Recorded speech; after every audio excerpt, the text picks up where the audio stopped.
So sekarang kita orang nak tangkap gambar untuk Raya.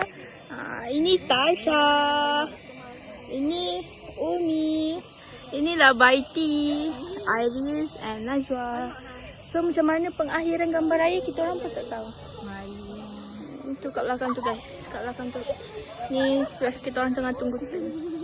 Tiba-tiba lah vlog korang. Aku akan post juga video ni.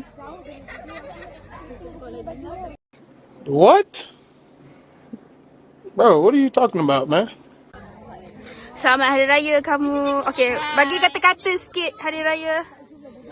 Selamat Hari Raya Roma. Oh, terima kasih Kamu?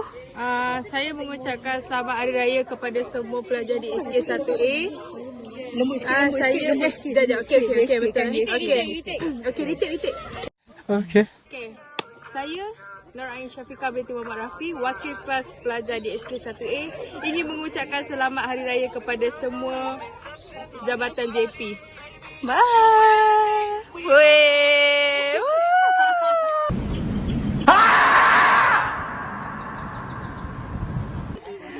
So kita ada Tiven. Tiven you pakai baju siapa hari ni Tiven? Vlog. Kawan. Ada lelaki Amnos. Ada kawan-kawan kita yang tengah duduk. Ni. Hai. Masuk dalam vlog. Jangan lupa subscribe YouTube saya. Boleh.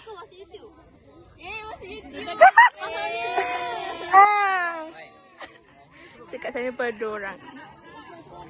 Asyik lupa je dah sambung vlog guys. So kita orang dah habis dah. Dah habis kat gambar. It's a wrap. Penat lah. Muka penat-penat. Macam mana dia boleh kumpul ambil gambar tengah-tengah panas? I don't know. Selut tu. I don't know. Aduh. Play out pula So, kaki kita. mungkin saya boleh post video vlog hari ni. Cuma vlog hari ni agak sedikit bosan dan sedikit kurang aktivitinya sebab kita orang dah habis kelas dah. Ni hanyalah untuk menyimpan kenangan menyambut raya pertama bersama rakan-rakan baru. Okay. Bye Koma. Ada apa Mi? Ikan. So, Berudu ni. ikan. Mana ada berudu macam Ada ikan lah pula Oma. Dia tengok ikan. Allah Akbar.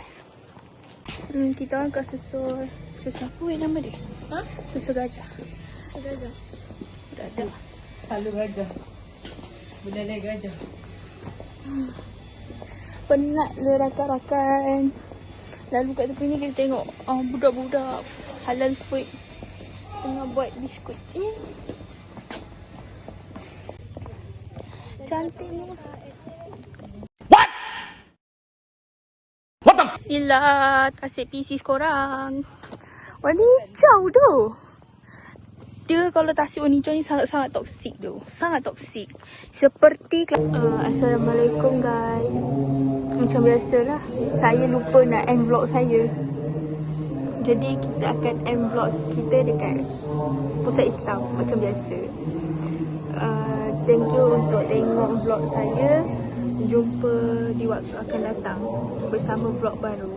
Mungkin ini ialah vlog kita dah terakhir macam je lah. Mungkin esok tak ada rekod-rekod ke. Okay. Sampai sini je lah. Oh.